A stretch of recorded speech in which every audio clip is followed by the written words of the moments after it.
Okay, so how did I first get interested in these issues of consumption and ethics? I think there were kind of two particular moments.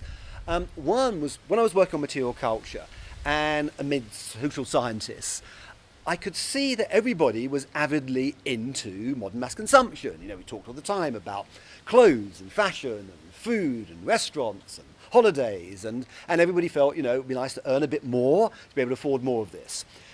And yet, if I actually went to any of those people in social science and asked them explicitly, what do you think about the ethics of consumption, they would have, I think every one of them, been entirely negative. It harms you in all these ways, there's too much of it, etc., etc.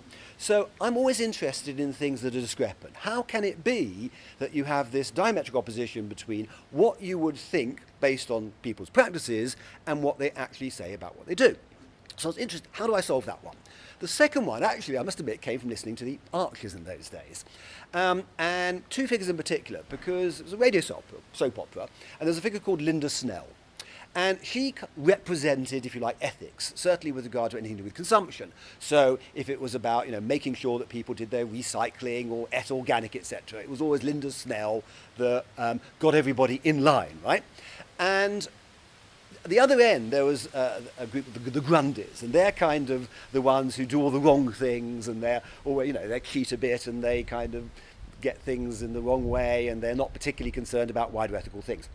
And yet, I noticed that if you looked at it, really it's the good person who gets represented as kind of cold, distant, removed, and the not so good person who's always represented as kind of warm and lovable. And I felt that was consistent to a lot of popular culture.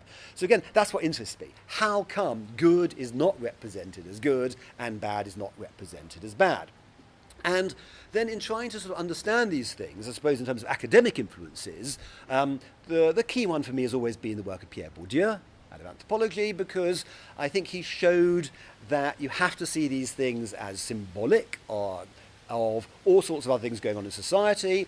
And if you take that last example, there's obviously a bit of a class element to that, and Bourdieu was the one who really showed how consumption sort of maps itself onto that, and maybe that's influencing and helping me understand that particular problem. But given all that, when people ask me about my own attitude to consumption and indeed practice, it's always been important to me to have a certain kind of consistency, that what I do and what I say are basically the same. And I am an avid consumer. I'm certainly somebody who is interested in the clothing and all the other things, and just the sheer, if you like, aesthetic creativity, what is possible in the world of consumption. And I also am influenced by the fact that much of my early research is in places of extreme poverty. I lived for a year, for example, in village India, etc.